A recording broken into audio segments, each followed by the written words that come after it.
안녕하세요 여러분, 최인호입니다. 오늘 캐스트의 주제는 수능 국어를 찢답니다. 올해 수능 국어가 많이 어려웠다고들 합니다. 그러면 왜 어려웠는지 그 이유도 살펴보고, 동시에 제가 이제 수능 국어가 너무 쉽다고 이야기를 해서 오르비라는 사이트에서 많은 비난을 받았습니다. 비난을 받게 된 이유 또한 우리가 한번 들어보도록 하겠습니다.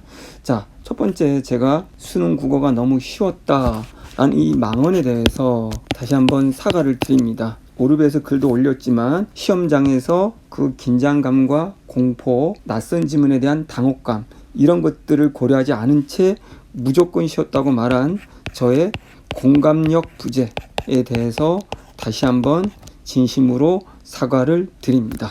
저 역시 이 발언을 통해서 스스로 많이 성찰을 했고, 앞으로 저의 삶의 방향에서도 어떤 전환점을 가져올 거라고 생각을 합니다. 그래서 오늘 이 캐스트는 그렇게 오르비에서 저를 지적해 준 친구들에게 감사의 인사로, 그럼 어떻게 하면 앞으로 어려운 지문이 나오더라도 쉽게 풀어갈 수 있는지 논리들을, 방법들을 설명해 드리고자 합니다. 자, 그렇다면 이렇게 너무 쉬웠다라고 말한 저의 망언의 도대체 그 이유는 무엇일까?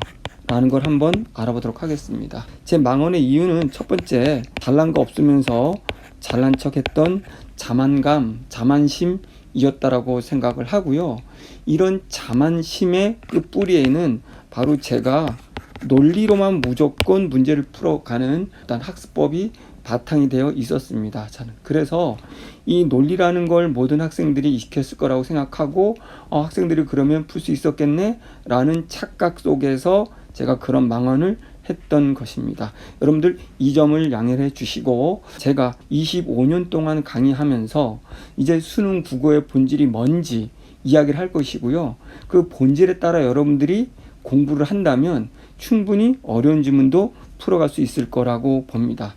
자, 제가 이 캐스트를 올린다고 해서 제 강의를 볼 필요는 없습니다. 여러분들은 이 캐스트를 통해서 선택할 수 있는 방향, 올바른 공부법이 이거 중에 하나가 될 수 있겠구나 라고 생각할 수 있는 기회를 가지시면 됩니다. 자, 그래서 저는 가장 중요한 수능 국어의 본질을 설명해 드리도록 하겠습니다. 왜냐하면 이 수능 국어의 본질을 제대로만 알면 공부는 굉장히 쉽거든요. 수능 국어의 본질은 단 하나입니다. 학력고사라는 체제에서 수능으로 바뀌면서, 학력고사는 잠을 적게 자면서 공부량이 많은 친구들, 배운 내용을 최대한 암기를 많이 한 친구들이 유리한 시험이었습니다. 그래서 그 당시는 암기력이 뛰어난 친구들이 좋았는데요. 이제는 수능 국어의 본질은 그렇게 배경 지식이나 암기된 내용을 묻지 않는다는 겁니다. 이거를 묻지 않고 철저하게 낯선 비문학 지문, 낯선 문학 작품을 접했을 때 그것을 혼자서 분석할 수 있는 분석력, 사고력을 묻는다는 겁니다.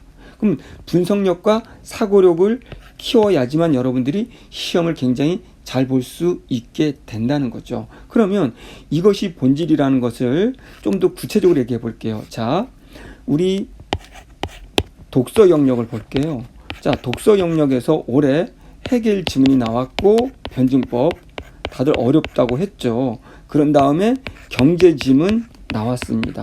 환율 나왔습니다. 그렇다면 자, 이게 해겔의 변증법과 경제 관련된 지식을 갖고 풀 수 있는 문제였다면 이거는 분명히 문과생들한테 훨씬 유리한 시험이 되어야 되는 겁니다. 그렇지만 수능에서는 국어 같은 경우 문과, 이과, 공이 동일하게 봐야 되기 때문에 어느 쪽에도 유리하게 문제를 내지 않습니다. 그렇기 때문에 과학기술에서도 물리화학, 지학, 생물 누구든 유리하지 않게 내는 겁니다. 해겔과 경제학 지문이 나오더라도 여러분이 알고 있는 지식으로 풀기를 원하는 것이 아니라 처음 보는 지문이어도 네가 논리적으로 글을 읽어서 혼자 분석할 수 있는지, 이거를 묻는 시험이라는 거예요. 자, 요것은 여러분들이 아마 교육청이라든가 평가원 그런 자료들을 가서 보면 수능의 취지를 충분히 이해할 수 있게 될 거라는 거죠. 그래서 저도 해설 강의에서 해겔이나 경제 이 지문에서 절대 지식 설명 1도 하지 않고 글쓰기 논리대로 읽어가는 겁니다. 독서 영역에서의 읽어가는 논리라는 거는 글쓰기의 기본이 어떤 어려운 개념이 나오면 그걸 뒤에 부연해주게 되어 있고, 그 부연도 어려우면 사례를 주게 되어 있고, 첫 단락에서 기준을 주게 되어 있고, 그거대로만 글이 쓰여지게 되어 있기 때문에 내가 전혀 이 지식을 몰라도 여러분들 혼자 풀어갈 수 있는 그런 시험이 바로 수능 시험이라는 걸 이해하시면 됩니다. 자, 그러면 우리가 또 문학을 보겠습니다.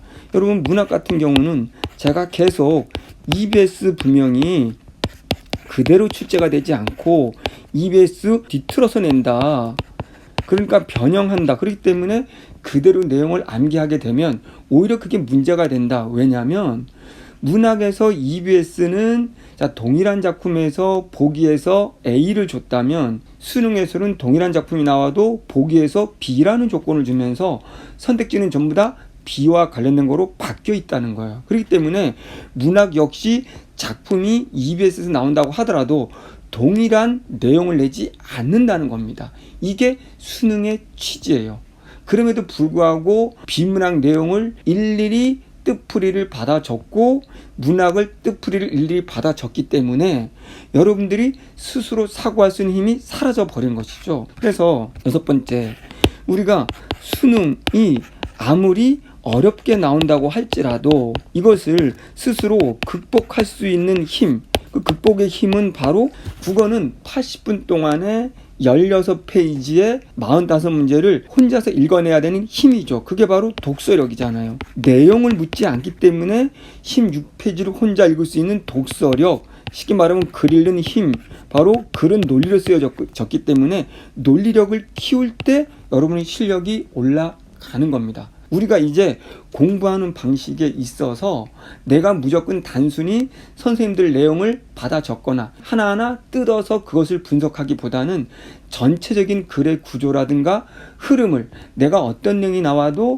이걸 통해서 다음 문장을 예측할 수 있고 이 단락을 통해 다음 걸 예측할 수 있고, 문학 같은 경우에도 보기를 통해서 핵심 기준을 잡아서 내가 혼자 풀어갈 수 있는 힘을 키울 수 있게 되는 겁니다. 그러면 혼자 할 수 있는 논리력이란, 독서 영역의 같은 경우에는 첫 단락을 보고도 첫 문장을 보고도 다음 것들이 예측이 되면서 그 범위 안에서 읽어갈 수 있는 힘을 키우는 거죠. 속도력을 높이는 것이죠. 문학 같은 경우에는 좀 전에 말씀드린 것처럼 EBS 작품이 나오든 안 나오든 EBS를 공부하더라도 보기라는 기준, 이게 객관적 논리적 기준이에요.